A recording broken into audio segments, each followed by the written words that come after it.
Bienvenue à ce numéro du Journal des Journaux Paris du 12 au 18 novembre 2018. Un numéro que nous entamons avec la rubrique Lettres au président de la République de l'hebdomadaire Le Monde aujourd'hui, qui titre à cet effet « Monsieur le Président, vous ne pouvez pas prêcher la paix à l'extérieur et entretenir chez vous les germes de la division et du conflit ». Ainsi, pour ce journal, lorsqu'on veut se donner la permission de parler de certaines questions, il faut d'abord balayer devant sa porte. Imaginez un instant ce que pourraient penser de vous tous ceux qui savent comment vous gouvernez dans votre pays. S'interroge l'hebdomadaire qui renchérit. La paix se cultive, elle ne se décrète pas. Elle ne peut non plus être imposée. Or, vous semblez faire l'apologie de la paix dans vos discours, à l'extérieur en particulier, oubliant qu'un code électoral élaboré avec des dispositions qui enlèvent à l'avance tout crédit aux prochaines élections ne peut être que source de conflits potentiels.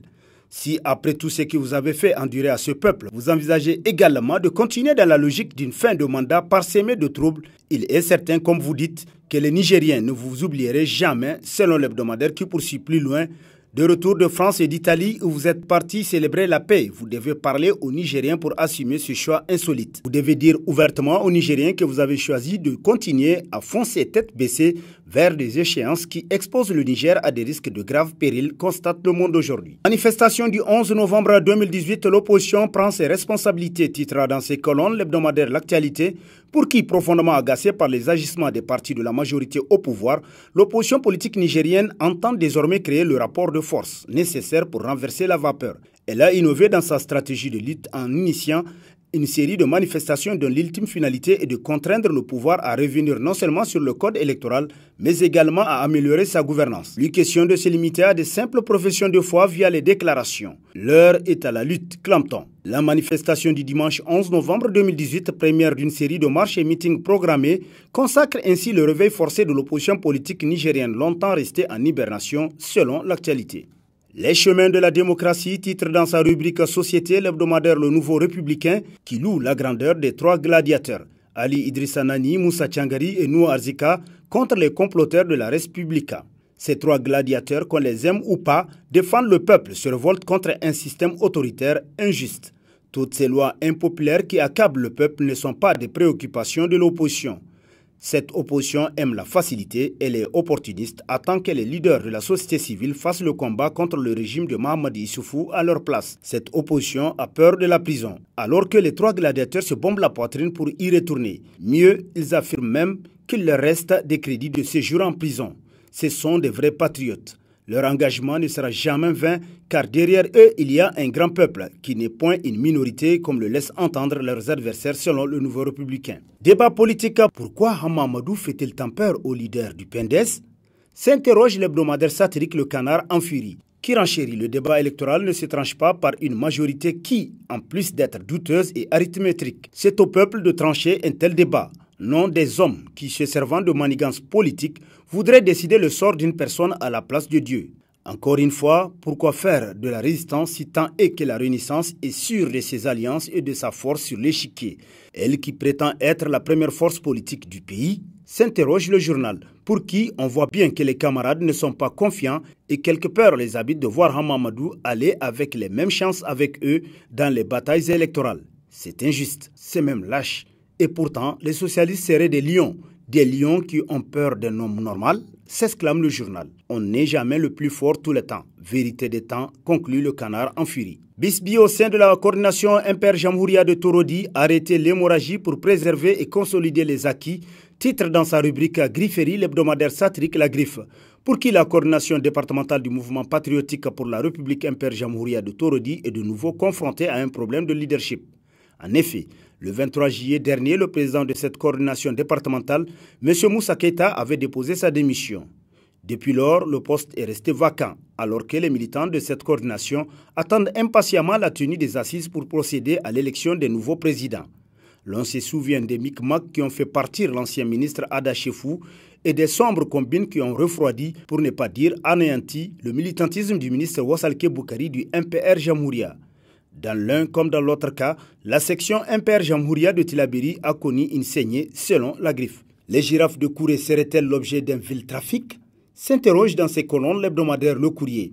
d'après qui, selon des informations crédibles, des girafes de Kouré, célèbres dans le monde pour être les seules avec celles du Kenya en liberté, auraient été prises et émenées vers une destination inconnue. Ont-elles été émenées à Dakoro, dans la région de Maradi, comme cela a été susurré par une source? S'interroge le journal qui se demande encore pourquoi les sortir de leur environnement naturel pour les transférer ailleurs. Des inquiétudes se font entendre ici et là, dans les milieux des amis et protecteurs des animaux, notamment les girafes de Kouré. Les uns et les autres se demandant si l'opération menée dans la plus grande clandestinité n'est pas liée à cette sombre histoire d'abandon de la souveraineté du Niger à une ONG française sur près de 100 000 km². Affaire à suivre, conclut le courrier. Kassoum Mokhtar, une arriérée de la démocratie, a constitué l'un des titres de la rubrique politique du bi-hebdomadaire L'Événement, reprenant une des phrases du ministre de la Jeunesse en ces termes. Ces jeunes n'ont aucune arriérée avec l'État. Cette phrase honteuse et cruelle qui féminise le mot arriéré prononcé en ce mois de novembre n'émane pas d'un ancien combattant de la Première Guerre mondiale qui a célébré l'armistice le 11 novembre dernier. Elle sort malheureusement de la bouche de Kassoum Mokhtar, un ministre de la République. C'était lors de son interpellation à l'Assemblée nationale le samedi 3 novembre dernier, afin qu'il éclaire les Nigériens en tant que ministre de la Jeunesse et des Sports sur la gestion du football nigérien. C'est dans un saut de coq à l'âne méprisable, à l'image d'un élève étourdi du cours élémentaire qui a passé tout son temps à faire l'école missionnaire, que le ministre Kassoum Mokhtar a étalé piteusement sa carence notoire. Avec de tels personnages au poste ministériel, le Niger ne peut que perdre des valeurs, surtout avec l'avènement de la tristement célèbre Renaissance selon L'Événement. Affaire des 10 tonnes de résine de cannabis à 2 agents de la DGDSE en liberté a constitué l'un des titres à la une de l'apparition du quotidien L'Enquêteur datant du 14 novembre. Ainsi, le journal rappelle qu'il nous informait dans sa parution du lundi 3 septembre 2018 de l'arrestation de 4 agents de la Direction générale de la documentation et de la sécurité extérieure DGDSE, les services de renseignement nigériens, dans le cadre de l'affaire du trafic international de drogue portant sur 10 tonnes de résine de cannabis de haute qualité et dont seules 2,5 tonnes sont officiellement saisies et incinérées. Le commissaire principal de police Habibou Sidi Aboubakar et l'officier de police Maïtourare Chetima, en détention à la maison d'arrêt de Niamey depuis le 25 juin 2018, ont bénéficié d'une mesure de mise en liberté provisoire le mercredi 24 octobre. Ils ont déjà repris service tel que rapporté par le quotidien qui poursuit plus loin. L'un des narcotrafiquants était un collabo de la DGDSE.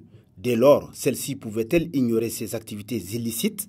S'interroge l'enquêteur qui renchérit. Ce qui est sûr, le transit ou le convoyage de plusieurs tonnes de drogue sur un territoire ne peut être réalisé sans l'aval de protection locale. Le représentant permanent de la CEDEAO, le Nigérien Garba Lompo, accusé de manigance au profit du régime de Faure Gnassingbé, titre dans ses colonnes le bimensuel Le Troisième œil, qui nous apprend que depuis quelques mois, l'ancien ministre de la Justice et ancien président de la Commission nationale des droits de l'homme et des libertés fondamentales, au temps de l'ancien président de la République, Tanja Mamadou, et aujourd'hui représentant permanent de la CEDEAO basé à Lomé au Togo, Garba Lompo est sur toutes les lèvres des Togolais et de certains présidents de la sous-région.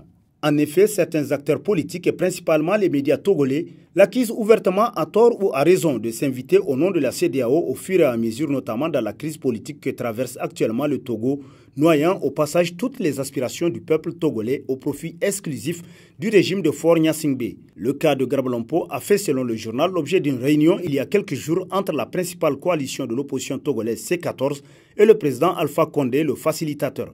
Au cours de cette réunion, la C14 a informé Alpha Condé des actions que mène Garba Lompo qui sapent les efforts liés à la réconciliation des Togolais. Le président Alpha Condé devait par la suite rassurer la C14 que le cas de Garba Lompo sera très bientôt réglé.